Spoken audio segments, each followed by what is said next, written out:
Bonjour à tous et bienvenue pour ce nouveau live France DevOps. Alors aujourd'hui, on a l'honneur d'accueillir Arthur. Avant de te laisser la parole, Arthur, quelques mots concernant France DevOps. Donc, on a planifié la totalité des événements jusqu'à la fin de l'année. Donc là, vous pouvez aller voir sur francedevops.fr. Les 6, 7, 8 prochains webinaires sont programmés jusqu'au mois de décembre. Et n'hésitez pas aussi, en allant faire un tour sur le site pour proposer des talks. Le CFP reste toujours ouvert pour le début de l'année 2024. Donc, comme je le disais aujourd'hui, on accueille Arthur. Arthur qui va nous parler de Refacto sur du code Terraform et qui en profitera également pour nous faire une petite intro sur l'outil T-PhotomV pour Terraform Automove. Ça va, je l'ai bien Très bien. prononcé. Merci Arthur. Écoute, je te laisse la parole et je te laisse te présenter un peu plus en détail si tu le souhaites. Super. Merci beaucoup, Thomas. Donc, du coup, moi, c'est Arthur.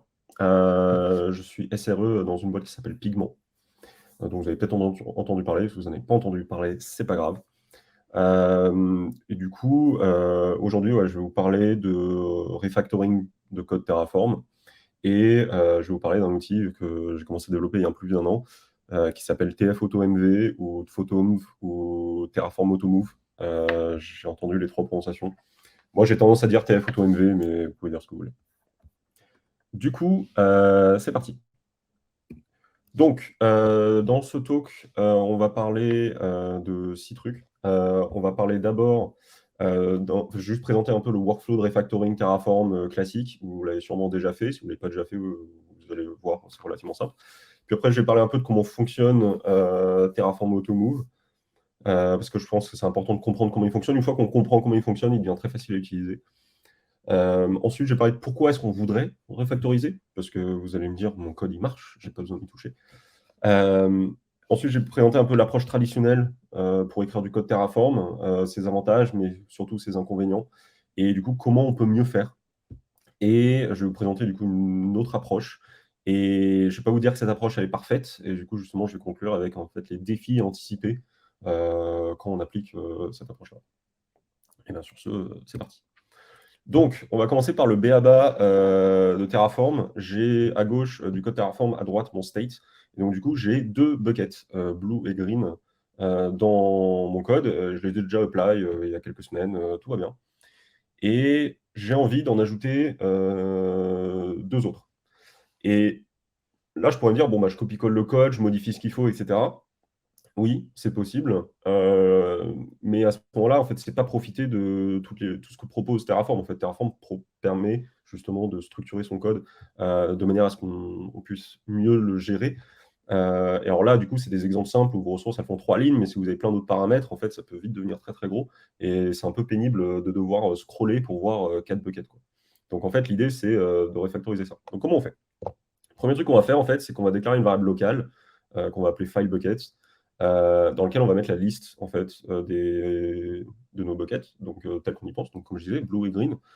Et on va faire un for each. Donc for each, en Terraform, vous connaissez, ça permet de faire une boucle. Donc je vais passer sur chaque élément de cette liste-là, et pour chaque élément de cette liste-là, je vais créer un bucket. Du coup, j'ai plus, et du coup, le nom du bucket, en fait, il va dépendre de l'ID. Donc là, je vais avoir blue files et green files. Donc je peux utiliser each.value dans le nom de mon bucket. J'ai plus du tout besoin du code qui crée le bucket green, en fait, parce que maintenant, il est créé par le premier. Et d'ailleurs, le premier bucket, il s'appelle toujours blue. Donc ça ne correspond pas vraiment à ce que je fais avec mon code, parce que je ne crée pas blue et blue green. En fait, je crée blue files et green files. Donc en fait, je vais le renommer en files. Ça a plus de sens. Et là, on va nettoyer un peu. Donc j'ai enlevé le code mort. Je vais mettre ma liste à la verticale. Ça, c'est une préférence personnelle, mais c'est quand même plus sympa quand on ajoute des nouveaux éléments. Et je vais réordonner en fait le for each, je vais le mettre en premier. Ça, c'est une bonne pratique de style que vous verrez un peu partout. Fonctionnellement, ça ne change rien du tout. Et du coup, une fois que j'ai fait ça, donc là, j'ai refactoré. En fait, je n'ai pas ajouté mes nouveaux buckets encore, mais j'ai refactorisé. Et du coup, là, en fait, si je veux ajouter mes nouveaux buckets, red et yellow, en fait, c'est hyper simple. Je rajoute 2 éléments dans ma liste et j'ai fini. Et du coup, je suis trop content, j'ai refactorisé mon code, j'ai ajouté mes 2 nouveaux buckets, j'ouvre ma PR, Terraform fait son plan. Et là, il me dit, ah bah non, je veux supprimer Blue et Green. Alors pourquoi il veut supprimer Blue et Green? Parce qu'en fait, il n'y a plus aucune référence à Google Storage Bucket.blue et Google Storage Bucket.green dans mon code. En fait, ces trucs-là n'existent plus. Et du coup, Terraform se dit, ah, donc tu veux les supprimer. Et après, il veut créer 4 nouveaux buckets, dont mes buckets blue et green. Alors, red et yellow, j'ai bel et bien envie de les créer, mais blue et green, non. Donc, il faut que je dise à Terraform, attends, en fait, c'est la ressource d'avant, on ne la supprime pas, elle ne la recrée pas, parce que j'ai quand même des données de production dedans. J'ai pas envie que tu les supprimes. Donc, du coup, il faut rédiger ce qu'on appelle dans Terraform des blocs moved. Donc, c'est disponible depuis Terraform 1.1. Si vous n'utilisez pas encore Terraform 1.1, je vous recommande là, enfin, très fortement d'y passer. Je crois qu'on est en 1.5 maintenant. Du coup, les blocs moved, en fait, ça dit à Terraform, il y avait une ressource, avant, elle était à telle adresse dans ton state, et maintenant, elle est à telle adresse dans ton state. Donc, si on regarde le premier bloc moved, en fait, je lui dis de prendre l'objet qui était à Google Storage Bucket.blue, et en fait, je lui dis, bah, maintenant, il est à Google Storage Bucket.files, crochet blue, parce qu'en fait, le crochet, c'est parce que j'ai fait un for each, et dans le crochet, c'est la clé que j'ai mise dans ma liste file buckets, en fait. Et du coup, je lui dis, bouge ça. Et du coup, si j'écris ce code-là et je refais mon plan, Terraform, il comprend que j'ai déplacé mes ressources, que j'ai refactorisé. Et du coup, il veut juste créer mon bucket red et mon bucket yellow, ce qui est exactement ce que je veux. Du coup, si je apply, je crée ces deux buckets-là. Et une fois que j'ai apply, j'ai plus besoin des blocs moved. En fait, je peux les virer de mon code. On peut les garder pour une raison d'historique, si on veut. Moi, j'ai tendance à les laisser là, le temps que la paire soit mergée. Et quand je repasse sur cette partie-là du code une semaine plus tard, je les enlève à ce moment-là. Vous faites comme vous voulez là-dessus. Il n'y a pas de souci. Mais il s'avère qu'une fois que le code est apply, on n'en a plus besoin. Donc du coup, là, j'ai fini de refactoriser. Trop bien. Mais maintenant, voyons un deuxième exemple. J'ai envie d'ajouter un bucket qui s'appelle Pink, mais qui ne s'appelle pas Pink Files. Il s'appelle Pink Videos. Et du coup, le code que j'ai au-dessus, il ne match plus, en fait. Je ne peux pas juste rajouter Pink dans ma liste, sinon je ne vais pas créer un bucket avec le bon nom. Et alors moi, j'ai envie que mon bucket, il s'appelle Pink Videos parce qu'il sert à stocker des vidéos. Donc du coup, comment je fais pour refactoriser mon code et intégrer Pink là-dedans? Ben, en fait, je vais remplacer ma liste file bucket par une map, en fait, qui va associer à chaque ID, donc j'avais toujours blue, green, red, yellow, ça je les garde, mais il va associer cette clé au nom du bucket que je veux. Donc pour l'instant, c'est blue files, green files, red files, yellow files. Mais du coup, je peux juste changer mon code Terraform un petit peu, hein, parce que maintenant on n'utilise plus une liste, on utilise une map. Donc du coup, ça change un peu le code en haut. Limite, ça le simplifie, moi je préfère. Et maintenant, je peux juste ajouter Pink dans cette map. Et le fait que Pink s'appelle Pink Videos et pas Pink Files, ça marche, en fait. Et du coup, par contre, une fois que j'ai fait ça, il y a des améliorations de lisibilité qu'on peut faire. Donc le premier truc que moi je recommande, c'est de ne pas mapper une clé à juste une simple string, en fait, mais plutôt à un objet. Pourquoi est-ce que je préfère mettre... pour préciser, en fait, que la string en question, c'est le nom du bucket. Alors, pourquoi ça c'est utile? Déjà, c'est plus lisible. Et la lisibilité de son code, c'est quand même important quand on le revisite plus tard. Et deuxièmement, si vous avez d'autres paramètres que le nom qui varient entre vos buckets, vous pouvez les mettre dans cet objet. Donc ça, c'est quand même vachement pratique. Et puis en fait, les variables locales aussi avec Terraform, on le verra plus tard, on peut vraiment exprimer une logique métier complexe avec. Et du coup, mettre de la complexité dans ces variables locales-là, c'est pas un problème, je pense. Ça permet de sortir de la complexité de nos ressources. Et du coup, mes buckets, en fait, c'est plus des files. Avant, ils s'appelaient files. C'est des buckets de médias maintenant. Je me suis dit qu'il y avait un meilleur nom. Et du coup, là, en fait, j'ai exactement le même problème qu'avant. Quand je fais mon plan, Terraform, il veut tout supprimer et tout recréer. Alors que c'est pas ça que je veux. Moi, je veux juste ajouter un seul bucket. Alors, je pourrais rédiger les 4 blocs moved, mais moi, je vous propose un workflow alternatif où, en fait, on ouvre son terminal, on tape tf-auto-mv et on fait entrée. Et tf-auto-mv rédige les blocs moved pour nous. Et en fait, c'est ça que fait tf-auto-mv. Voilà, il sert à ça. C'est d'où son nom, Terraform Auto-Move. En fait, c'est Terraform Auto-Move Blocks, si vous voulez. Et en fait, l'idée, c'est qu'une fois qu'il a généré les blocs move, en fait, mon workflow, il continue. Je fais mon plan. Terraform, il dit, je veux juste créer le bucket pink. Moi, c'est exactement ce que je veux. Donc, je apply, j'enlève les blocs moved et j'ai fini. Donc ça, c'est le workflow de refactoring classique. En fait, tous les refactoring se résument à ce workflow. En fait. Et tf-auto-mv, en fait, ne fait pas tout à votre place. Il ne va pas restructurer votre code pour vous. En revanche, il va s'occuper de la partie un peu fastidieuse, qui est d'aller regarder dans son plan, trouver les ressources qui vont être supprimées, trouver la ressource qui va être créée correspondante et rédiger le bloc move. tf-auto-mv, il fait ça à votre place. Donc, du coup, comment fonctionne Terraform Automove ou tf-auto-mv En fait, c'est pas très compliqué. Donc déjà, ce qu'il faut savoir, c'est que du coup, petite parenthèse, Telephoto MV, du coup, c'est un outil open source. Vous pouvez le trouver sur GitHub. J'ai commencé à le développer il y a un peu plus d'un an. Et dès que je fais du refactoring Terraform à mon taf, je m'en sers. Et j'ai eu de très bons retours dessus. Il marche vachement bien. Donc moi, je vous recommande de l'essayer. Et je continue de l'améliorer. Là, j'ai une PR qui va massivement l'améliorer pour la prochaine release, la V06. C'est pas encore prêt, mais d'ici quelques semaines, ça devrait sortir. Du coup, que fait Telephoto MV? En fait, Telephoto MV, il va lancer Terraform Plan et il va analyser l'output de ce plan. Donc en fait, quand nous, les humains, on lance Terraform Plan, on a un output human-friendly, mais il s'avère qu'il y a moyen d'obtenir l'output brut en JSON de Terraform. Et c'est ça que Telephoto MV inspecte, parce qu'en fait, il y a énormément d'informations dedans qu'on peut utiliser pour justement trouver les bons moves. Donc du coup, là, on va prendre un exemple où Terraform, il prévoit de créer 2 ressources, donc qui sont à gauche, et il prévoit d'en supprimer 2 qui sont à droite. Et du coup, Telephoto MV, en fait, il va comparer ces ressources, une à une, et il va comparer chaque attribut de ces ressources. Donc l'idée, en gros, c'est qu'on va commencer. Là, ici, on a 3 attributs. On a ID, length et separator. Donc on va commencer par ID. Telephoto MV, du coup, il compare tous les ID entre eux. Et il se dit, en fait, les ID des ressources que Terraform veut créer sont non after apply. Donc en fait, je ne connais pas la valeur. Et c'est le cas pour beaucoup d'attributs, en fait. Quand Terraform veut créer une ressource, il y a plein d'attributs qui sont non after apply. Et du coup, Telephoto MV, il ne peut pas se baser sur cet attribut-là pour prendre une décision. Donc du coup, il les ignore. Ici, le code couleur, c'est jaune, j'ignore. Ensuite, il compare les attributs length. Donc les attributs length, parfois ça match, parfois ça ne match pas. Ça dépend des ressources qu'on compare. Parfois c'est la même valeur, parfois c'est une valeur différente. Quand c'est la même valeur, top, on se dit que ça match. Quand c'est pas la même valeur, on se dit ok, cet attribut-là, il ne match pas. Il est différent, il y a un mismatch. Si vous regardez l'implémentation de Telephoto MV, on parle de mismatch.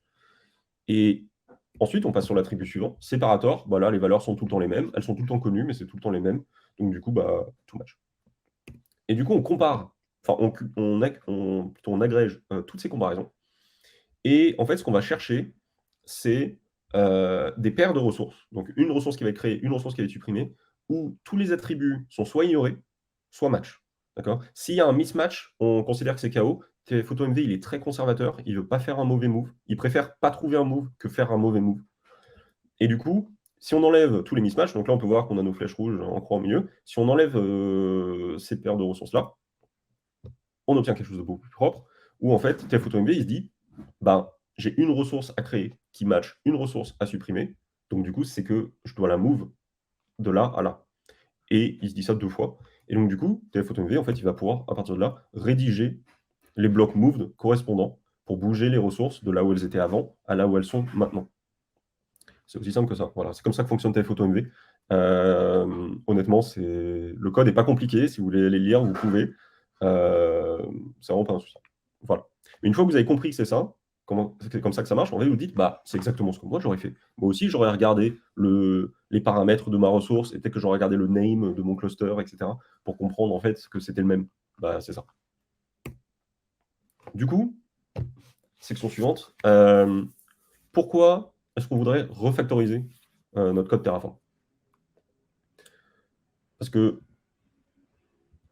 ouais, en fait, l'idée, en vrai, c'est qu'une fois que votre code Terraform, vous l'avez écrit, il marche, il a créé ses ressources, tout va bien. Et là, quand je parle de refactoriser, je ne parle même pas de forcément créer des nouvelles ressources. En fait, c'est refactoriser avant de créer des nouvelles ressources. Et du coup, la question, c'est pourquoi est-ce qu'on veut faire ça? Pourquoi pas juste copier-coller les buckets que j'avais au début? En fait, j'ai pris du temps pour faire ces boucles et ces maps, etc. Pourquoi pas juste copier-coller? Le premier truc, c'est on veut maîtriser la complexité croissante de notre infrastructure. En fait, si votre infrastructure, elle ne change pas, il n'y a aucune raison de changer votre code. Voilà, c'est aussi simple que ça. Par contre, si votre infrastructure, elle évolue, elle devient de plus en plus complexe, on rajoute des choses, on l'améliore, etc. En fait, ça fait plus de code Terraform. Et en fait, il y a de la complexité en fait, qui s'ajoute à votre infrastructure. Et l'idée, c'est qu'on veut, nous, maîtriser cette complexité. En fait, une grosse partie de notre métier en tant qu'ingénieur logiciel, c'est de maîtriser la complexité du code qu'on écrit. Parce que sinon, ça devient du code spaghetti, une usine à gaz, ça devient pénible d'aller le modifier, le faire évoluer, etc. Et en fait, notre code, ça devient plus une source de souffrance qu'un atout. Alors que nous, on veut que ça soit un atout et que ça reste un atout. On ne fait pas de l'infrastructure as code pour que ce soit pénible. On fait l'infrastructure as code pour que ce soit utile. Et pour ça, il faut maîtriser la complexité de notre code base. Un deuxième truc qu'on veut faire aussi, c'est transcrire le modèle mental qu'on a de notre infrastructure à l'écrit. En fait, le code peut faire office de documentation presque. Et surtout, si votre modèle mental correspond à la manière dont votre code est structuré, votre code devient extrêmement facile à naviguer. D'accord? Parce que l'idée, c'est qu'en gros, pareil, je prends un exemple. Si vous déployez un cluster Kubernetes, vous pensez, vous avez une vision haut niveau de votre cluster en vous disant, bah, j'ai un cluster. Peut-être que j'ai deux clusters. J'ai un cluster de production et un cluster de staging. Donc, j'ai deux clusters. Et vous y pensez comme ça. Vous ne pensez pas en mode, OK, j'ai deux control planes et j'ai 12 node pools et j'ai des règles de firewall, etc., etc. En fait, vous n'y pensez pas comme ça. Alors, parfois, vous y pensez comme ça de manière bas niveau. Et parfois, vous y pensez de manière haut niveau. Et en fait, il faut que votre code Terraform permette de voir ces deux niveaux d'abstraction-là. Alors, je dis deux, mais si ça se trouve, il y en a trois ou quatre, ça dépend de votre infrastructure et de comment vous y pensez, en fait. L'important, c'est de retranscrire comment vous y pensez. Et enfin, on veut que notre infrastructure, enfin notre code d'infrastructure serve d'inventaire. En fait, on veut que ce soit un inventaire utile de notre infra. L'idée, c'est que quand on fait du Terraform, ben, si on fait du Terraform depuis le début, ou si on a tout importé dans Terraform, en fait, toutes nos ressources sont dans le code. Et ça, c'est super parce que ça veut dire que je n'ai pas besoin d'aller regarder dans la console GCP ou AWS ou le portail Azure pour aller savoir ce que j'ai dans mon infra. Je peux juste regarder mon code.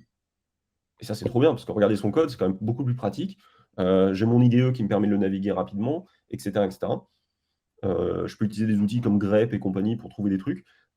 C'est quand même beaucoup plus simple à naviguer que une UI qui, franchement, n'est pas hyper rapide et qui, souvent, en fait, n'affiche pas les informations comme moi, j'aimerais les voir, en fait. Donc, du coup, utiliser son code, enfin, refactoriser son code, ça permet, en fait, d'en faire un inventaire qui est utile. Du coup, parlons un peu de structure. Je vais poser un peu de vocabulaire.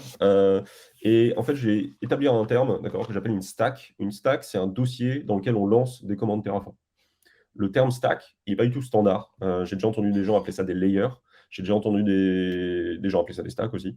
Il y a sûrement d'autres mots. La documentation Terraform appelle ça un module racine. Moi, j'aime pas appeler ça un module racine, parce que pour moi, une stack, c'est très différent d'un module. Mais voilà. Bref, dans le contexte de Stoke, je vais appeler ça une stack. Une stack, c'est un dossier dans lequel on lance des commandes Terraform. Et du coup, vos stacks, mon conseil, c'est de les organiser par fonction. Et du coup, la fonction d'une stack, ça dépend de vous et de ce que fait votre stack et de comment vous modélisez votre infrastructure. En fait. Donc, chez Pigment, on a, par exemple, plusieurs clusters. Et ce qui fait qu'en fait, on a un dossier clusters dans notre code base Terraform, tout simplement. Et dans ce dossier, on a une stack par cluster. Okay, ça, c'est un choix qu'on a fait. Vous n'êtes pas obligé de faire le même. On a une stack par cluster. Et quand Pigment a démarré, en fait, on avait deux clusters. On avait un cluster de staging et un cluster de production. Et donc, du coup, une stack par cluster. Puis, on s'est dit en fait, qu'on allait utiliser Argo CD pour gérer tous nos clusters. Donc, du coup, on a un cluster de plus. En fait, on a un cluster sur lequel on déploie Argo CD de manière centralisée. Donc, du coup, ça fait une stack de plus. Et en fait, si on y pense, on a deux clusters qui sont là pour déployer le produit Pigment et on a un cluster qui est là plutôt pour le tooling. Donc, du coup, en fait, on a organisé nos stacks en fonction aussi. En fait, se dire, en fait, on n'y pense pas de la même manière. En fait, il y a des moments dans notre travail où on pense au cluster produit et il y a des moments dans notre travail où on pense au cluster de tooling et il y a des moments dans notre travail où on pense aux deux. Mais en fait, on veut favoriser les trois. Et donc, l'idée, en gros, c'est qu'il y a des moments où je bosse dans le dossier clusters, il y a des moments où je bosse dans le dossier clusters/product, il y a des moments où je bosse dans le dossier clusters/tooling/argo CD, par exemple.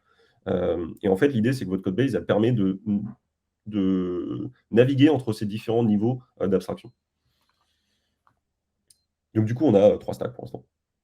Et récemment, Pigment est devenu un produit mondial. En fait, on a des clusters en Europe, donc ça, c'était nos premiers clusters, en fait. Mais on a ajouté des clusters aux US. Donc, du coup, c'est deux stacks de plus. D'accord. Et potentiellement, bientôt, on sera dans d'autres pays. Et en plus de ça, on a commencé à utiliser Vault. Et donc, du coup, on a choisi d'avoir deux clusters Vault, un pour le staging, un pour la production. Donc, du coup, ça fait deux clusters de plus. En plus, maintenant, on a rajouté 4 autres clusters en tout cas 4 autres stacks, d'accord, dans le contexte d'un plan de reprise d'activité. Donc l'idée en gros, c'est que si la région dans laquelle on a déployé nos clusters produits tombe, en fait, on a du code Terraform tout prêt pour provisionner des nouveaux clusters dans une autre région et pouvoir restaurer nos backups et pouvoir remettre Pigment d'aplomb le plus rapidement possible. Donc du coup, tout ça, ça fait 11 clusters. D'accord. Alors les clusters recovery ne sont pas provisionnés tout le temps, mais le code Terraform est là, donc du coup, il faut quand même le maintenir. On le teste régulièrement. C'est quand même important que ça marche, parce que si le jour où on en a besoin et que ça ne marche pas, on n'est pas bien. Donc du coup, ça fait 11 clusters, donc 11 stacks. Et en plus, on a plein d'autres stacks. Il y en a qui provisionnent le réseau. Donc, par exemple, on a un réseau de production, un réseau de staging, un réseau pour Argo CD, etc. etc. On a une stack qui gère le DNS, on a une stack qui gère le GeoDNS, on a une stack qui crée des alertes Datadog, etc. etc. On a une stack qui configure Okta.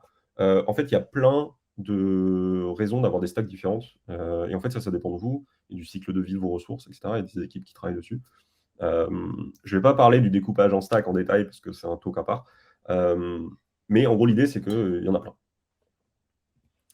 Et du coup, pour maîtriser la complexité de toutes ces stacks, je ne vais quand même pas dupliquer toutes mes ressources dans chacune de mes stacks. Genre, j'ai 11 clusters, je ne vais pas copier-coller mon code 11 fois. Ce serait l'enfer. Et surtout qu'en plus, typiquement, mes clusters de recovery, j'ai envie qu'ils soient identiques à mes clusters d'origine. En fait, je veux exactement la même taille, je veux tout pareil. Donc, je ne veux pas dupliquer mon code parce que sinon, il y a un moment où je vais augmenter la taille de mon cluster de production Europe et je vais oublier d'augmenter la taille de mon cluster de production Europe de recovery. Et le jour où j'ai une panne, je vais me rendre compte que mon cluster est trop petit. Ça, c'est un problème. Donc, du coup, on veut des modules, en fait, on veut du code partagé.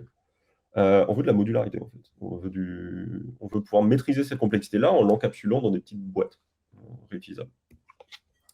Et du coup, un module Terraform, il y a plein de débats là-dessus. Mais moi, je vous le dis, c'est une fonction. Voilà.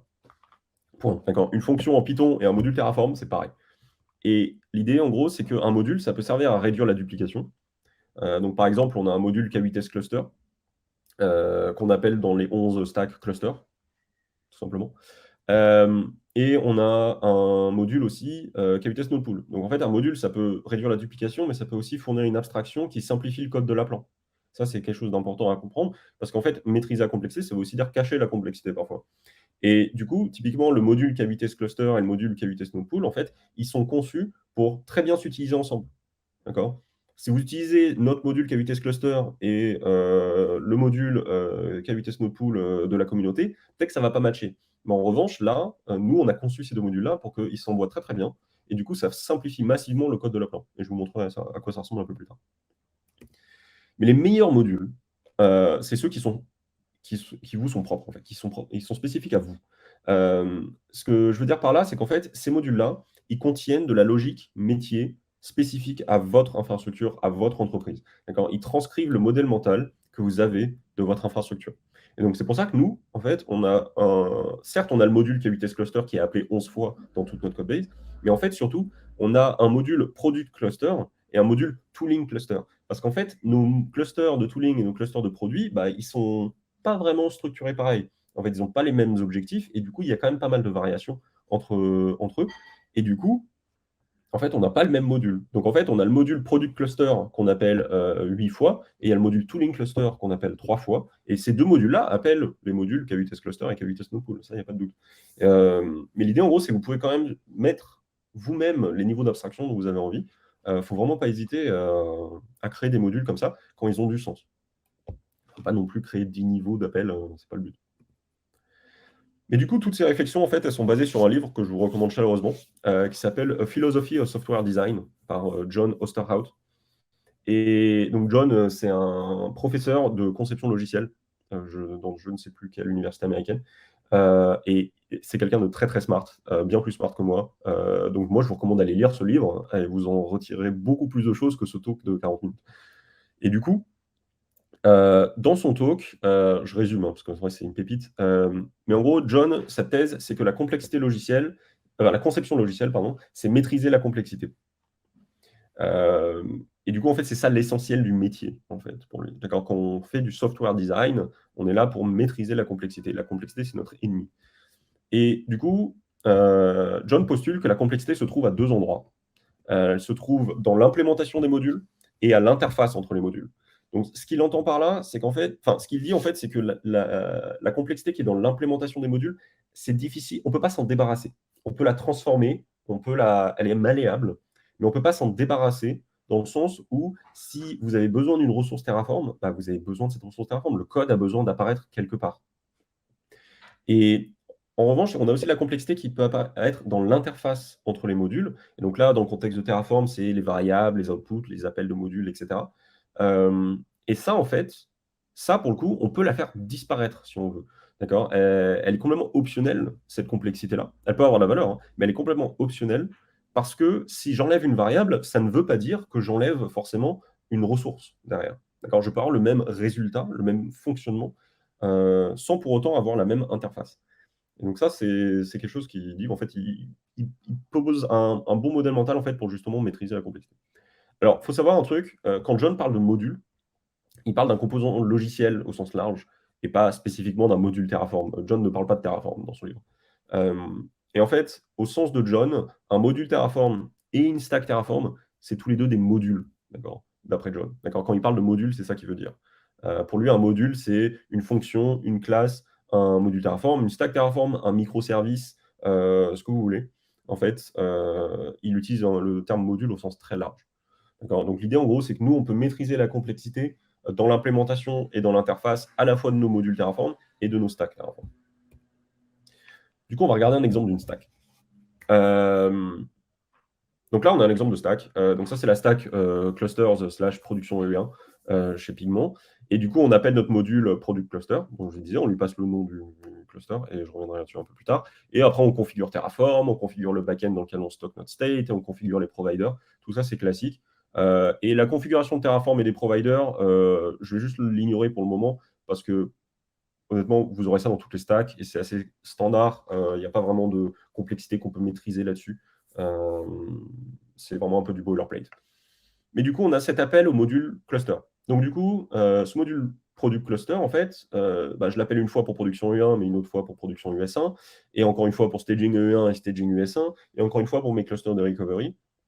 Et donc du coup, je vais me concentrer sur un seul appel, mais du coup, j'ai des variations entre ces clusters-là, d'accord? Je n'ai pas que le nom du cluster qui change. Et donc du coup, typiquement, mes clusters, ils ne sont pas tous déployés dans le même projet GCP, d'accord? Et ils ne sont pas tous déployés dans la même région. Et les buckets ne sont pas sur le même continent, d'accord? Typiquement, les buckets de mon cluster US, ils sont aux US, ils ne sont pas en Europe, etc., etc., d'accord? J'ai un réseau de production et un réseau de staging. Donc, du coup, en fait, ça, c'est quelque chose c'est une information dont le module va avoir besoin. Mes différents clusters n'utilisent pas le même range d'IP dans le réseau, en fait. Donc, tout ça, c'est des variations. En plus de ça, le network, le VPC, là, en fait, il est créé dans une autre stack qui crée juste le réseau, qui configure le réseau. Et ça, je ne vais pas rentrer dans les détails, d'accord, mais vous imaginez bien que vous pouvez faire un remote state et aller chercher l'information dans une autre stack. D'accord. Je ne vais pas rentrer dans les détails là-dessus. Aujourd'hui, je vais me concentrer sur les modules. Mais en plus de ça, du coup, j'ai d'autres variations entre mes clusters. J'ai les node pools, typiquement. En fonction du cluster et en fonction de l'environnement, je n'ai pas les mêmes tailles de node pools. En fait, là, je donne un exemple, mais on a un node pool pour les services web, genre le backend, le front-end, etc. Mais on a un node pool pour Postgres, parce qu'on a plein d'instances Postgres dans nos clusters.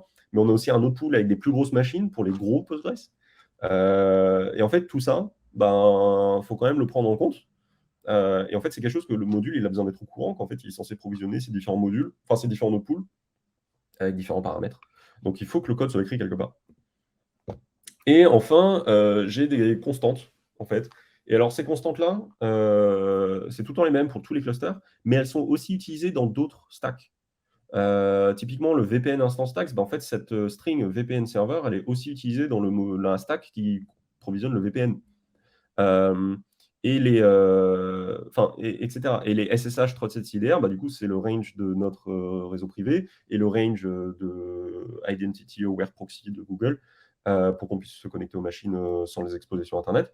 Et en gros, ça, c'est des constantes en fait, qui sont utilisées dans ces modules-là, mais aussi dans d'autres modules. Et du coup, on se retrouve on n'a pas envie de les hardcoder dans les modules, donc du coup, on les hardcode dans les stacks.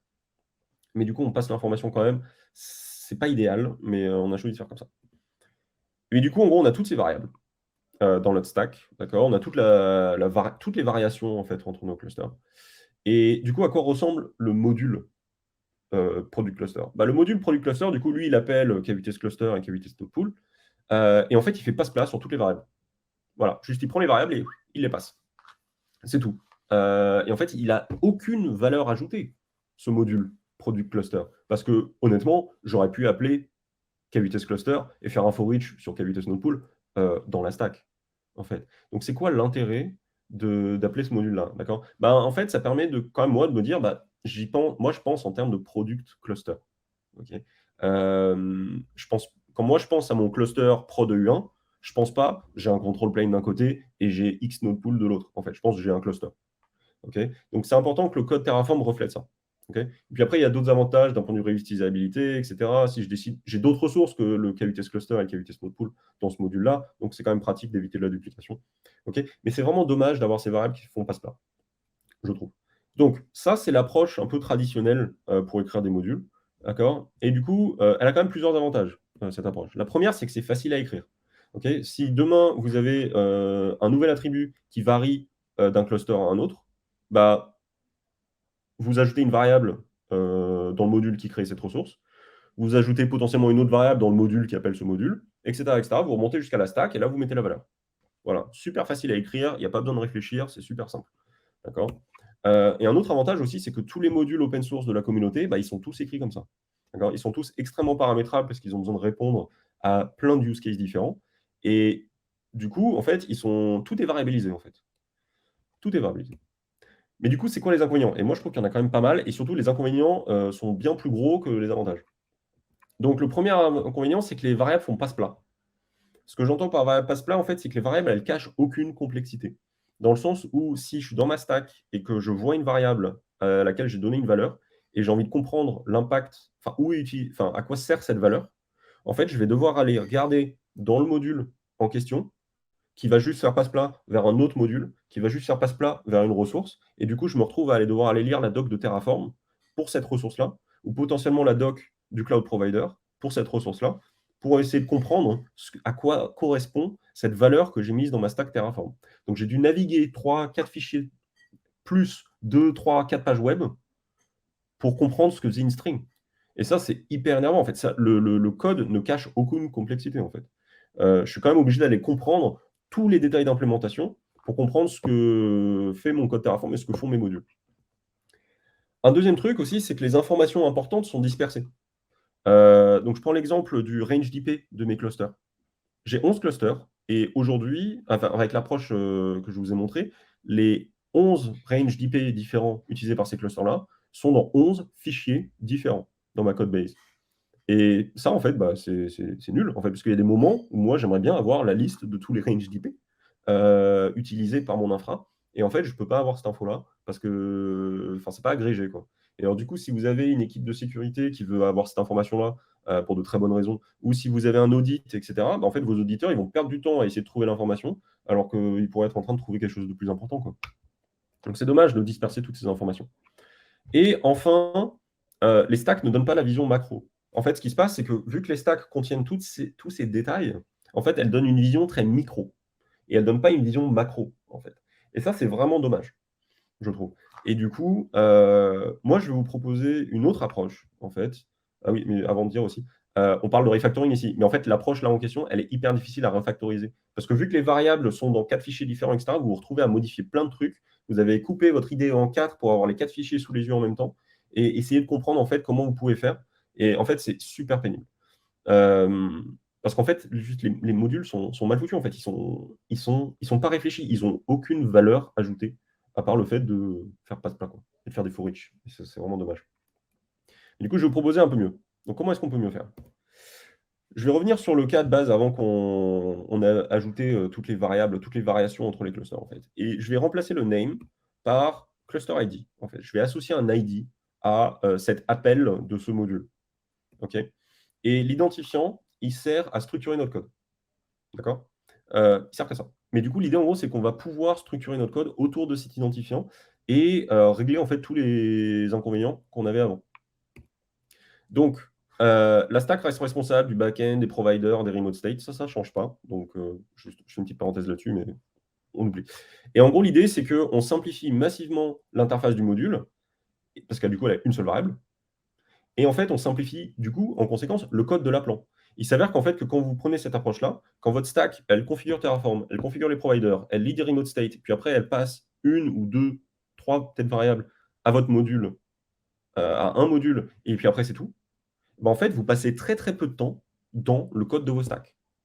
Et ça, c'est cool, parce qu'en fait, du coup, vous pouvez vous concentrer sur vos modules qui ont bien plus de valeur ajoutée, parce qu'ils peuvent contenir de la logique métier, parce qu'ils impactent plusieurs stacks. Donc, c'est quand même beaucoup plus sympa. On a on a un meilleur retour sur investissement compte tenu du temps qu'on investit. En fait, on apporte beaucoup plus de valeur à notre infrastructure, à notre entreprise et à notre code base. Mais du coup, l'implémentation du module ressemble à quoi? J'ai toujours mon module K8s Cluster, d'accord? Le name du cluster, c'est juste le cluster ID, ça n'a pas changé. J'ai juste renommé la variable. Donc du coup, ça va. Mais par contre, j'ai d'autres attributs. Comment est-ce que je vais les trouver? En fait, là, j'ai un attribut project, région, network, VPN instance tags. Pour les node pools, j'ai besoin de faire un for each sur quelque chose, je ne sais pas quoi, pour obtenir le nom et la taille des machines, etc. Ces informations-là, je les ai pas. Enfin, l'appelant, la stack ne me les a pas passées. Donc la question, c'est comment est-ce que je les obtiens? On va commencer par le projet. Donc pour ceux qui ne connaissent pas GCP, un projet GCP, c'est comme un compte AWS ou une subscription Azure. Voilà. Ou un projet Scaleway. Si vous utilisez Scaleway, c'est le même terme. Mais du coup, si on se concentre un peu sur K8s Cluster pour l'instant. Pour le projet, en gros, moi, idéalement, ce que j'aimerais, c'est une variable locale à un moment qui a pour valeur le projet dans lequel je suis censé déployer mon cluster. En fait. D'accord? Donc la question, c'est est-ce qu'avec des variables locales, je pourrais exprimer la logique que je veux? Et la réponse est oui, en réutilisant le même principe des maps qu'on a vu tout à l'heure avec les buckets. En fait, je peux dire, le cluster production U1, il est dans tel projet, le cluster staging U1, il est dans tel projet, etc., etc., etc. Et en fait, je peux faire un lookup dans ma map, et du coup, dans ma variable locale project, j'ai le projet qui correspond au cluster que je suis en train de provisionner. Ok? On peut faire la même chose pour les régions, par exemple. D'accord? Et donc, je peux dire, production U1, il est dans telle région, production ES1, il est dans telle région, etc., etc. Et vous allez me dire, mais c'est quoi l'intérêt de faire ça, Arthur? Et en fait, le vrai intérêt, d'accord, c'est qu'on peut mettre du contexte. En fait, on peut commencer à dire, hé, regarde, là, tu as tous les projets, enfin, toutes les régions dans lesquelles on déploie nos clusters. Voici la logique. Ok? En fait, on peut donner du contexte, en fait, donner du why à notre code. En fait, mettre des commentaires qui ont de la vraie valeur, parce qu'en fait, on parle de quelque chose où tout est au même endroit. Alors, vous pourriez mettre le même contexte dispersé dans 4 fichiers, mais à ce moment-là, en fait, quelqu'un qui arrive, il va voir qu'un quart du contexte à la fois. Ou alors, vous pouvez le dupliquer, et je vous assure qu'au bout d'un moment, vos commentaires, ils désynchronisent, et c'est l'enfer. Là, en fait, l'avantage, c'est qu'on centralise, et en fait, du coup, ça devient beaucoup plus clair. Quand je me pose la question de dans quelle région sont mes clusters, il y a 4 lignes à écrire qui donnent toute l'info. Qui donnent non seulement l'information factuelle, mais aussi le why derrière, en fait, qui a été écrit là par un ingénieur avant moi. Je vais prendre un autre exemple, d'accord, les VPN instance tags. Là, en fait, la valeur, c'est la même tout le temps. Donc, on va être smart, on ne va pas utiliser une map, on va juste hardcoder la valeur. Et ça marche bien pour les constantes qui sont en fait utilisées que dans un seul module. D'accord. C'est très pratique en fait de les mettre dans une variable locale et ensuite d'utiliser la variable locale parce que on s'en sert dans plusieurs ressources. Ça, c'est super. Vous pouvez mettre du contexte potentiellement, etc. Par contre, il s'avère que dans ce cas-là, cette string VPN server, elle est utilisée aussi dans la stack qui provisionne le VPN. Donc du coup, je vais avoir besoin de la partager. Donc si je veux faire ça, en fait, vu que cette constante, elle est partagée, en fait, je vais la mettre dans un autre module. D'accord? Donc, je crée un module constante qui va juste output cette valeur. Voilà, tout simplement. Et derrière, dans tous les modules qui ont besoin de cette constante-là, je peux juste appeler mon module constante et utiliser et obtenir cette valeur-là. Et c'est quoi l'avantage de ça, en fait? C'est que le module constante, en fait, c'est un... J'ai pas vraiment le mot dessus, donc du coup, j'ai appelé ça un module pur. Et c'est une référence à la programmation fonctionnelle, où en fait, une fonction pure, c'est une fonction qui n'a pas d'effet secondaire. Donc, dans le contexte de Terraform, un module pur, c'est un module qui ne crée pas de ressources, qui n'a pas de data source, en fait, qui a toujours les mêmes outputs. D'accord? Donc, si on a un module constance, d'accord, typiquement, il output toujours la même chose. Et en fait, c'est quoi l'intérêt de ce module-là? C'est qu'en fait, ce module-là, il est gratuit à appeler. Je peux l'appeler autant de fois que je veux, dans tous les modules que je veux. Dès qu'un module a besoin d'accéder à une constante, il appelle le module constance, et il a l'info. Et du coup, dans l'appelant, en fait, ah pardon. Oui, enfin bon, je module constante pour l'instant. Et après, là, maintenant, du coup, je me pose la question de est-ce que je peux faire la même chose pour project et pour région, en fait, tout simplement. Et ben, je peux créer un autre module cluster info qui est censé output enfin, censé me fournir l'information de la région dans laquelle je déploie mon cluster. OK? Mais du coup, ce que je vais faire, en fait, c'est que je vais prendre la map que j'avais avant, je vais la mettre dans ce module-là. D'accord? Donc, je vais mapper chaque cluster à une région. Et en fonction, et ce module-là, en fait, quand je vais l'appeler, cluster info, je vais lui passer le cluster ID, et lui, il va faire le lookup et me renvoyer la région. OK? Donc, ce qui fait qu'au niveau de l'appelant, je peux me débarrasser de ma map qui précisait la région, parce que maintenant, elle est dans mon module, et je peux juste appeler le module cluster info. OK? Et je lui passe le cluster ID, d'accord? Que la stack m'a passé. Je peux faire la même chose pour le projet. Et une fois que j'ai fait ça, d'accord, mon module product cluster, tout d'un coup, en fait, il a accès à toutes ces informations. Et son implémentation est hyper simple. Parce qu'en fait, j'ai juste dit, ouais, regarde, je mets un cluster et j'ai des constantes, etc. Et si jamais à un moment, donc là, j'ai une vision très haut niveau, et si à un moment, j'ai envie de creuser des informations particulières, donc par exemple, je cherche la liste des régions dans lesquelles mes clusters sont provisionnés, en fait, je peux juste faire un go-to definition sur mon module cluster info, et j'arrive directement sur le fichier où j'ai l'information. Et l'idée, en gros, c'est que justement, on a encapsulé toutes ces informations, toute cette complexité-là, dans différentes boîtes. La variable network, elle, vient d'une autre stack. Donc, du coup, de toute façon, il va falloir la passer au module par une variable. D'accord? Ne faites pas des remote state dans vos modules. Je ne le recommande vraiment pas. Faites vos remote state dans vos stacks. C'est beaucoup plus simple de gérer les dépendances entre les stacks et se dire, il n'y a que les stacks qui ont des dépendances. Enfin, toutes les dépendances entre mes stacks sont exprimées dans mes stacks. C'est beaucoup plus simple à gérer. Et si vous mettez en place des conventions de nommage au niveau de vos states, etc., vous pouvez commencer à automatiser en fait, le calcul de ce graphe de dépendance entre vos stacks. Et ça, c'est quand même vachement cool. C'est un peu ce que fait TerraGrunt. Moi, personnellement, je ne suis pas hyper fan de TerraGrunt parce que je trouve que c'est beaucoup de boilerplate pour pas grand-chose. Mais l'idée, en gros, c'est que la logique de TerraGrunt est bonne. Genre, l'idée de calculer un graphe de dépendance entre ces stacks, c'est quand même hyper smart.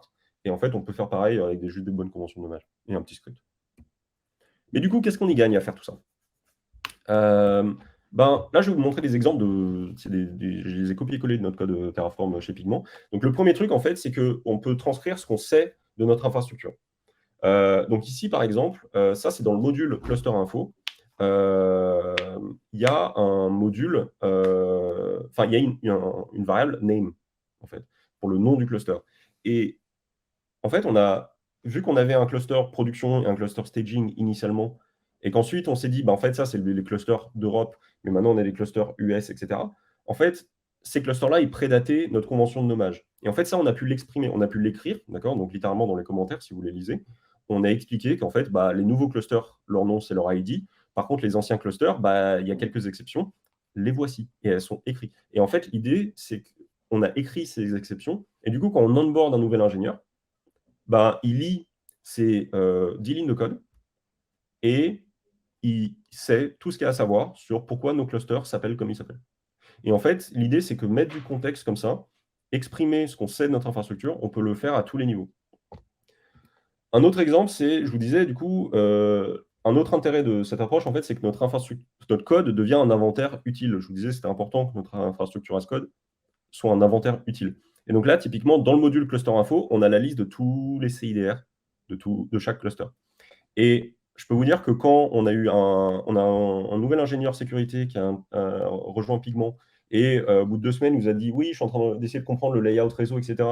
Est-ce qu'il y a l'info quelque part dans Notion ou dans un wiki? Je lui ai dit non. Regarde ce fichier de code. Et il a la liste. Et en fait, il était super content. Il avait exactement les informations qu'il lui fallait. Et pareil, quand vous avez un audit de sécurité, les auditeurs, vous leur montrez ce fichier-là, ils ont toutes les informations dont ils ont besoin. Et en fait, ils gagnent un temps fou et ils peuvent essayer de, justement, plutôt que de perdre du temps sur des banalités, essayer de trouver quelque chose en fait, qui va vous aider, quoi. C'est ça que c'est un audit à la base. Bonus. Terraform, il peut valider la structure de vos trucs comme ça. Si par exemple, là, demain, j'appelle mon module Product Cluster et j'oublie et je mets un nouvel ID qui en fait n'est pas dans mes maps, Terraform, soit j'ai une logique de defaulting, auquel cas c'est OK, mais si j'en ai pas, Terraform, en fait, il va return une erreur au moment du validate. Donc ça, c'est avant le plan. Terraform, il fait un validate. Vous pouvez lancer cette commande-là, Terraform validate, pour le faire. Et en fait, l'avantage du Terraform validate, c'est que contrairement au Terraform plan, il n'y a pas besoin de permission particulière sur votre infrastructure. Pour faire un Terraform plan, Terraform, il a besoin d'avoir les droits pour lire votre state, etc. Et du coup, si vous faites tourner des commandes Terraform dans votre CI, Terraform plan, ça veut dire que votre runner, il va avoir besoin de permission sur votre infrastructure. Alors que Terraform validate, pas du tout. En fait, Terraform validate, ça se fait statiquement, juste en lisant le code.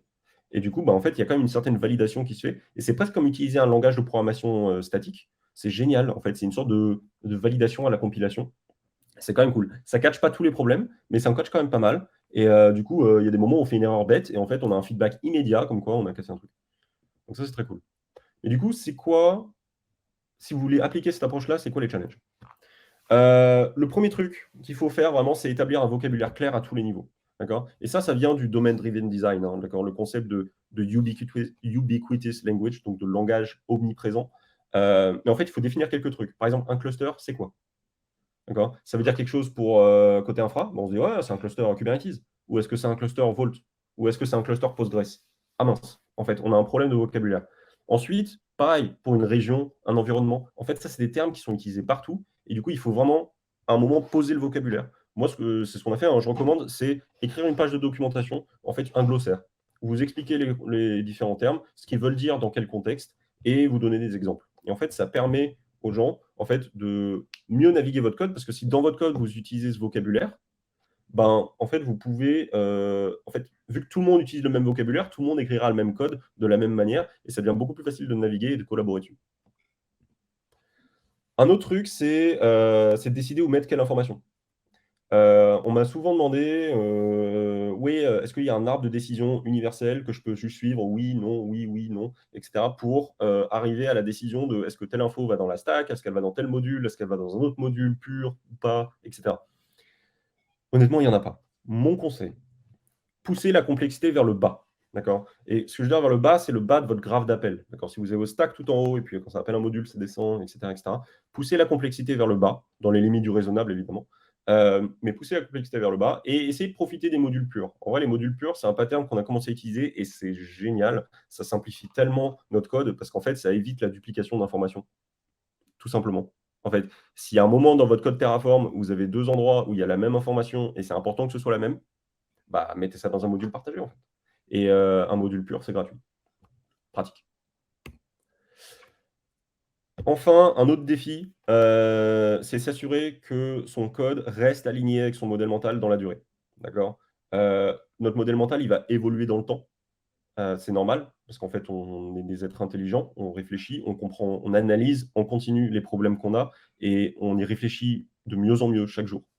Du coup, notre modèle mental diffère, enfin évolue. Et en fait, l'idée, c'est qu'il faut que notre code base évolue avec. D'accord? Et ça, moi, j'appelle ça tacler la dette technique. D'accord? J'adhère à une définition de la dette technique c'est le delta entre notre code et notre modèle mental. Et en fait, avoir son code qui est aligné avec son modèle mental, c'est vraiment super. Et donc, du coup, tacler cette dette technique en continu, ça implique de refactoriser son code Terraform un petit peu tous les jours. Enfin, tous les jours, voilà, on se comprend. Mais un petit peu quotidiennement. Et en gros, on veut, comme ça, on évite en fait de réfléchir à notre infra d'une manière et ensuite d'avoir notre code qui ne correspond pas du tout à cette manière de réfléchir. Parce que c'est à ce moment-là où vous allez perdre en efficacité. Après, il faut être pragmatique. Ok. Pas plus tard qu'hier, j'ai dit à un collègue, bon, c'est un peu dégueu, mais c'est pas grave, on laisse comme ça pour l'instant et on refactorisera plus tard quand on fera un peu plus gros chantier dans le truc, dans cette zone. D'accord? Mais l'idée, en gros, c'est de refactoriser. L'objectif quand vous refactorisez, c'est de vous faciliter la vie quand vous voulez faire des modifications. D'accord? Donc, si vous avez une modification à faire aujourd'hui, vous vous dites, OK, c'est quoi la manière la plus simple de faire cette modification aujourd'hui? Et c'est quoi la manière la plus simple de faire la même modification demain? D'accord? Et en fait, si vous dites, si le code était structuré différemment, ce serait quand même beaucoup plus facile, dites-vous, OK, peut-être que je vais refactoriser. Et en fait, si vous faites ça un tout petit peu chaque jour, en fait, c'est pas beaucoup de travail. Et enfin, du coup, TF AutoMV est votre ami, en fait. il permet d'accélérer un peu ce workflow de petit refactoring, etc. TF-AutoMV, il marche super bien quand il y a un petit nombre de ressources. Il marche aussi bien quand il y a un gros nombre de ressources, mais parfois, il faut le lancer plusieurs fois pour qu'il en trouve 100, puis 100, puis 100. Mais l'idée, en gros, c'est que TF-AutoMV, il va grave vous aider. En fait, vous pouvez l'intégrer dans votre workflow. Vous lancez juste TF-AutoMV dans votre terminal et il s'occupe du reste.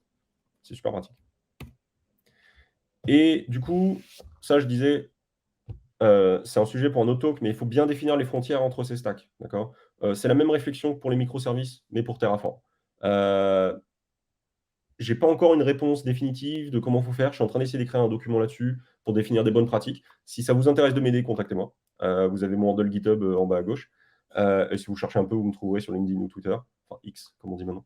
Et aujourd'hui, là, je suis en train de bosser, d'accord, mais la prochaine release de TF-AutoMV facilitera le refactoring interstack. D'accord. Aujourd'hui, TF-AutoMV, il fonctionne au sein d'une seule stack, parce que les move blocks fonctionnent au sein d'une seule stack. La prochaine release de TF-AutoMV sera capable de faire des moves entre plusieurs stacks. Et alors ça nous a grave aidé quand on a commencé à justement réorganiser en fait quelles ressources étaient dans quel stack, etc. Et c'est pour ça qu'on a implémenté ça. Aujourd'hui, c'est un peu en alpha. Il faut encore que j'ajoute quelques tests avant de le release. Voilà. Merci beaucoup. J'espère que vous avez pris quelque chose. Et si vous avez des questions, n'hésitez pas.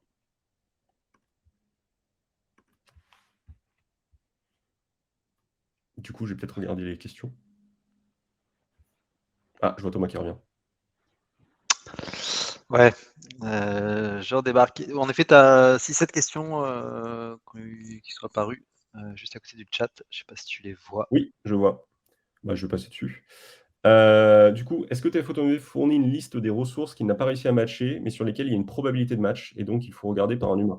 Alors, oui et non. Il ne donne pas une probabilité de match, mais en gros, TF-AutoMV, il a un flag qu'on peut mettre, où en fait, il montre toutes les ressources qu'il a comparées et les différences qu'il a vues. Donc en fait, ça, c'est vachement pratique pour voir qu'il y a des ressources où il y a 10 différences, on se dit, bon, c'est pas la même, et il y a des ressources où il y a une différence, et en fait, c'est parce que le provider a rajouté un préfixe ou a transformé une valeur. Et en fait, TF-AutoMV, il voit deux valeurs différentes et du coup, il ne se dit pas que ça match. En gros, c'est un peu ça le raisonnement. En fait, il y a un flag là-dessus. Voilà, j'espère que ça répond à ta question. Question suivante de Guillaume. Bonjour, il s'agit donc d'un monorepo. Si oui, comment sont appliqués les Terraform Apply, Pipeline, GitHub, Controller Terraform, Terraform Cloud? Alors, oui, nous, on est en monorepo. On n'a pas pris. On s'est dit que ce n'était pas la peine en fait, de faire des releases de modules parce qu'en fait, on n'est pas une équipe qui produit des modules qui sont consommés par d'autres équipes. En fait, on collabore tous sur la même code base. La manière dont on le fait aujourd'hui, c'est qu'on a de la CI qui fait du Terraform Validate, par exemple, mais les plans et les apply, il n'y en a pas suffisamment qu'on a automatisé. Donc en fait, nous, en tant que SRE, on a les permissions pour faire les apply, donc on les fait nous-mêmes. On est en train de regarder justement pour mettre en place un peu plus de tooling là-dessus, pour permettre surtout à des personnes qui n'ont pas les mêmes permissions que nous de faire des contributions Terraform et de voir l'output du plan. On n'a pas encore trop regardé les technologies là-dessus, je sais qu'il en existe. Voilà. J'espère que ça répond à ta question, mais aujourd'hui, en fait, on apply manuellement. La question d'Achille, du coup, chaque stack possède son propre back-end fichier state. Oui, absolument, ouais. En gros, ce qu'on fait, c'est qu'on prend le path de la stack dans notre dossier, et en fait, c'est ça le préfixe de son state dans le bucket, on stocke le state. On a pris ça comme convention, et en fait, ça a l'avantage d'être hyper simple. Et surtout, ça fait que, en fait, ça fait un peu une sorte d'ID stack qui est juste son path. C'est comme ça qu'on a fait. Donc oui, en effet, ils ont tout un fichier différent. Et on n'utilise pas les workspaces Terraform, d'ailleurs, je précise. C'est vrai qu'on n'en a pas besoin. Voilà. Une question de Basile. Bonjour, les blocs moved créés par TF-AutoMV sont ajoutés automatiquement dans un fichier .tf ou envoyés vers la stdout? Les blocs moved, ils sont ajoutés dans un fichier moves.tf. Voilà, ils sont append au fichier. L'avantage de ça, en fait, c'est que si vous lancez TF-AutoMV une fois, il va écrire des blocs move. Et après, si vous le relancez, en fait, vu qu'il va faire un plan, le Terraform plan va prendre en compte les fichiers, les moves qui ont déjà été écrits. Et TF-AutoMV va pouvoir continuer son raisonnement grâce au calcul que Terraform va faire, et Terraform il va capter qu'il y aura moins de champs qui sont non after apply, et du coup TF-AutoMV va pouvoir continuer son raisonnement. Donc tant que TF-AutoMV trouve des moves, vous pouvez le relancer pour voir s'il en trouvera d'autres. S'il en trouve zéro, il n'en trouvera plus jusqu'à ce qu'il y ait un changement au niveau du code. Il y a une autre option TF-AutoMV qui est de lui dire de output des commandes Terraform State MV, si vous ne voulez pas utiliser les blocs moved. Et à ce moment-là, en fait, il les output dans stdout. Vous pouvez soit les mettre dans un fichier, soit pipe sh, et ça marche aussi. S'il y a besoin d'autres formes d'output, créez-moi une issue. En vrai, c'est vraiment pas dur de rajouter des nouveaux outputs pour TF-PhotoMV. J'aimerais bien rajouter TF-Migrate, typiquement. Je suis un grand fan de TF-Migrate. Même si je m'en sers plus trop aujourd'hui. Mais je sais qu'il y a pas mal de gens qui s'en servent et c'est un super outil. Ensuite, question de Guillaume. Comment gérer les droits de la CI pour assurer la séparation entre les différents projets GCP? Un seul compte avec des droits infinis ou bien différents comptes de CI avec des droits sur les projets et donc une intégration continue survitaminée pour être en mesure de choisir le bon compte.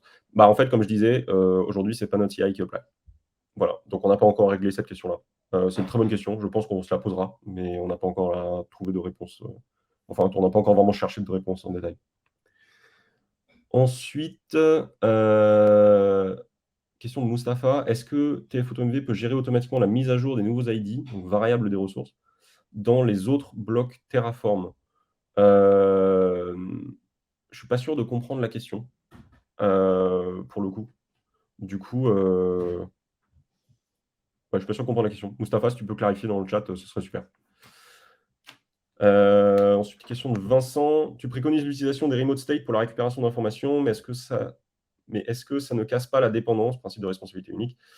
Je préfère personnellement utiliser les data pour interroger l'infrastructure et être indépendant des autres équipes. Qu'en penses-tu? Alors, comme je disais, du coup, nous, on n'a pas vraiment une séparation stricte de une équipe fait du Terraform, une autre équipe fait pas du Terraform. On a des devs qui contribuent à Terraform, etc. Genre, on n'a pas vraiment fait de silo là-dessus.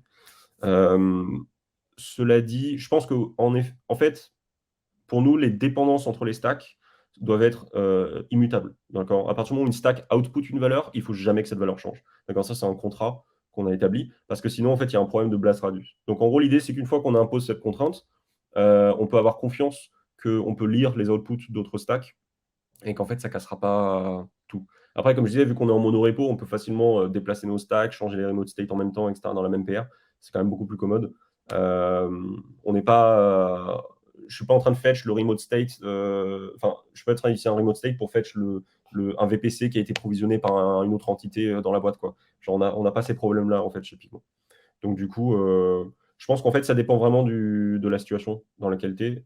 Si tu peux pas avoir confiance que l'output de la stack, de l'autre stack dont tu dépends, va changer, en effet, un remote state, c'est dangereux. Et si tu préfères utiliser une data à ce moment-là, il n'y a pas de souci. Dans ma tête, un remote state, c'est une data. La différence, c'est qu'au lieu de taper sur l'API du cloud provider, je vais lire dans l'output, je vais lire le state d'une autre stack. Tout dépend de ce que tu considères comme étant fiable et le contrat que tu établis avec les autres équipes. Ensuite, une question de Damarcin. Il y a beaucoup de questions. Lors du projet de refactoring de code, est-ce que vous avez eu l'adhésion de toute l'équipe qui modifie le code TF ou avez-vous dû confronter à des hésitations et surtout oui, lesquelles? Alors, on a fait une phase de design en amont. On appelle ça un request for comment ou c'est un ADR en gros.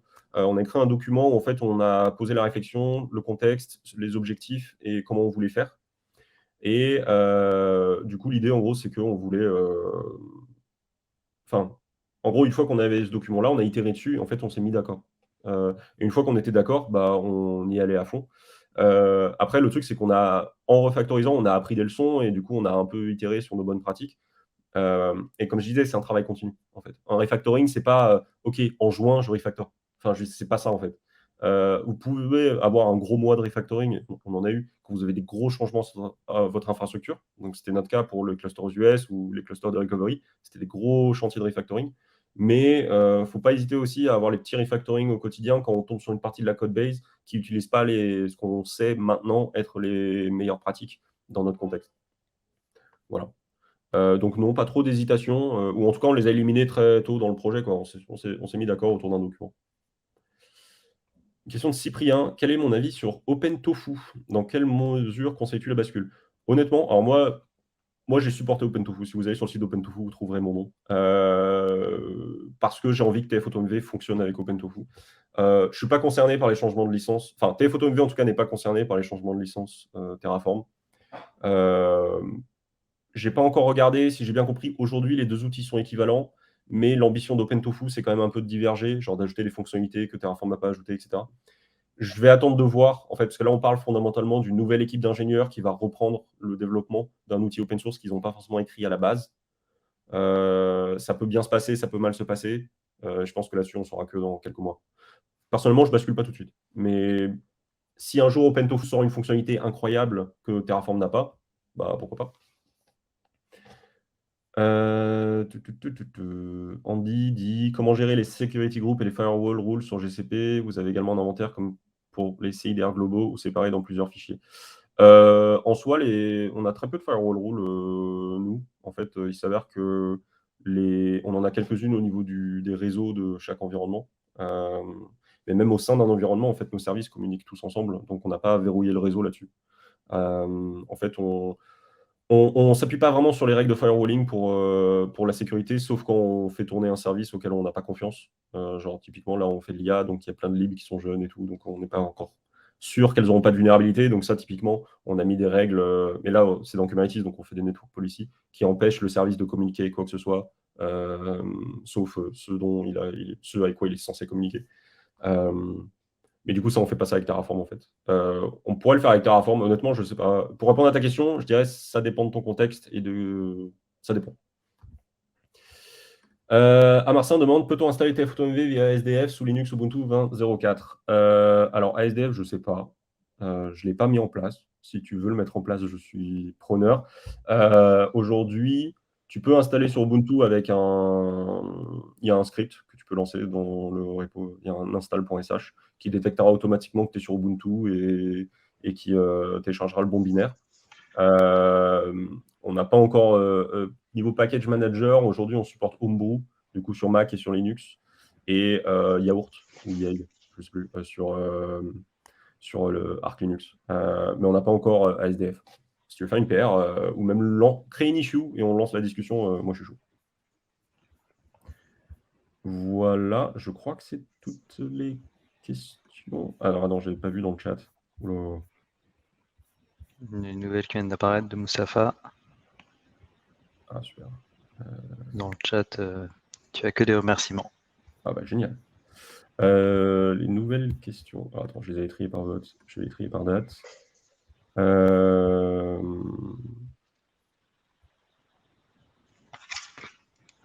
Mustapha. Oui, suite au refacto, TFAutoMV, au lieu de supprimer la ressource et de la recréer, il changera son index dans le state. Oui. Du coup, les autres blocs qu'il appelle la ressource doivent être changés. Faut-il le faire manuellement ou TFAutoMV peut le gérer? Ah, ok, je comprends mieux ta question. En gros, TFAutoMV, lui, il ne va pas toucher à ton code Terraform existant. Et donc, du coup, dans ton code Terraform, je sais pas, imaginons tu as une ressource. Imaginons, on prend l'exemple du bucket, mais on a un random string qu'on met en suffixe, ou un random pet. On a un random pet et on a un bucket qui en dépend. L'idée, c'est que si je refacto tout ça, je sais pas, je les mets dans un module ou whatever. En fait, dans cette refacto-là, c'est ta responsabilité à toi de t'assurer que ton code est toujours syntaxiquement valide, dans le sens où maintenant, le code qui provisionne ton bucket fait bel et bien référence au code qui provisionne ton random pet, en fait. S'ils sont dans le même state, ça c'est important parce que sinon en fait ton Terraform validate va pas passer et du coup si ton Terraform validate passe pas, tu peux pas atteindre le Terraform plan et TFAutoMV il lance Terraform plan donc ça marchera pas en fait. Il faut que ton code compile entre guillemets et une fois que ça c'est fait, TFAutoMV il peut faire les opérations sur le state qui sont pour le coup indépendantes de ton code en fait. Voilà, j'espère que ça répond à ta question. Et je crois qu'on a fait le tour des questions. Je pense aussi. Il n'y en a pas d'autres qui réapparaissent.